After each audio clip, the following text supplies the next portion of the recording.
ಕಲ್ಯಾಣ್. ಕರ್ನಾಟಕದ ಹಲವು ಪ್ರದೇಶಗಳಲ್ಲಿ 3-4 ದಿನಗಳಿಂದ ಮಳೆಯಾಗ್ತಾ ಇವೆ. ಕರ್ನಾಟಕದಲ್ಲಿ ಉರಿ ಬಿಸಿಲಿನಿಂದ ಕಂಗೆಟ್ಟಿದ್ದ ಜನರಿಗೆ ವರುಣದೇವ ತಂಪೆರಿತಾ ಇದ್ದಾನೆ. ಇಂದು ರಾತ್ರಿ ಮತ್ತು ನಾಳೆ ಮುಂಜಾನೆ ಕೂಡ ದಕ್ಷಿಣ ಕನ್ನಡ, ಉಡುಪಿ, ಶಿವಮೊಗ್ಗ, ಚಿಕ್ಕಮಗಳೂರು, ಉತ್ತರ ಕನ್ನಡದಲ್ಲಿ ಮಳೆ ಮುಂದುವರಿಯುವ ಸಾಧ್ಯತೆ ಇದೆ. ಮುಂದಿನ 24 ಗಂಟೆಗಳಲ್ಲಿ ಕರ್ನಾಟಕದ ಕರಾವಳಿ ಮತ್ತು ದಕ್ಷಿಣ ಒಳನಾಡಿನಲ್ಲಿ ಗುಡುಗು ಸಹಿತ ಮಳೆಯಾಗಲಿದೆ ಎಂದು ಹವಾಮಾನ ಇಲಾಖೆ ಮುನ್ಸೂಚನೆ ನೀಡಿದೆ.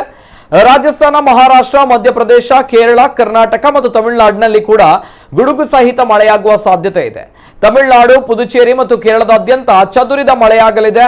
ಭಾರತೀಯ ಹವಾಮಾನ ಇಲಾಖೆ ಪ್ರಕಾರ ಮುಂದಿನ 3 ದಿನಗಳಲ್ಲಿ ಕೇರಳ ಮಾಹೆಯಲ್ಲಿ ಹಗುರ ಮಳೆಯಾಗುವ ಸಾಧ್ಯತೆ ಇದೆ. ಕೇರಳದಲ್ಲಿ ಇಂದು ಗುಡುಗು ಸಹಿತ ಮಳೆಯಾಗುವ ಸಾಧ್ಯತೆ ಇದೆ. ಕೇರಳದ ಕೊಲ್ಲಂ, ಪತ್ತನಂತಿಟ್ಟ, ಆಲಪ್ಪುಳ, ಕೊಟ್ಟಾಯಂ, ಎರ್ನಾಕುಳಂ, ಇಡುಕ್ಕಿ ಮತ್ತು ವಯನಾಡ್ ಜಿಲ್ಲೆಗಳಲ್ಲಿ ಮಾರ್ಚ್ 12ರವರೆಗೆ ಮಳೆಯಾಗಲಿದೆ ಎಂದು ಮುನ್ಸೂಚನೆ ನೀಡಲಾಗಿದೆ. ಇನ್ನು ಬಂಗಾಳ ಕೊಲ್ಲಿಯಲ್ಲಿ ಮಾರ್ಚ್ ಮೊದಲ ವಾರದಲ್ಲಿ ವಾಯುಭಾರ ಕುಸಿತ ಉಂಟಾಗಿರುವುದರಿಂದ ಕರಾವಳಿ, ತಮಿಳುನಾಡು, ಪುದುಚೇರಿ ಮತ್ತು ಕಾರೈಕಲ್, ದಕ್ಷಿಣ ಕರಾವಳಿ, ಆಂಧ್ರಪ್ರದೇಶ ಮತ್ತು ರಾಯಲಸೀಮಾದಲ್ಲಿ ಅಲ್ಲಲ್ಲಿ ಮಳೆಯಾಗ್ತಾ ಇದೆ. ಹೀಗಾಗಿ ಮೀನುಗಾರರಿಗೆ ದಕ್ಷಿಣ ಬಂಗಾಳ ಕೊಲ್ಲಿ, ಹಿಂದೂ ಮಹಾಸಾಗರ, ಮನ್ನಾರ್ ಕೊಲ್ಲಿ ಮತ್ತು ಕೊಮರಿನ್ ಪ್ರದೇಶಕ್ಕೆ ಹೋಗದಂತೆ ಎಚ್ಚರಿಕೆಯನ್ನು ನೀಡಲಾಗಿದೆ.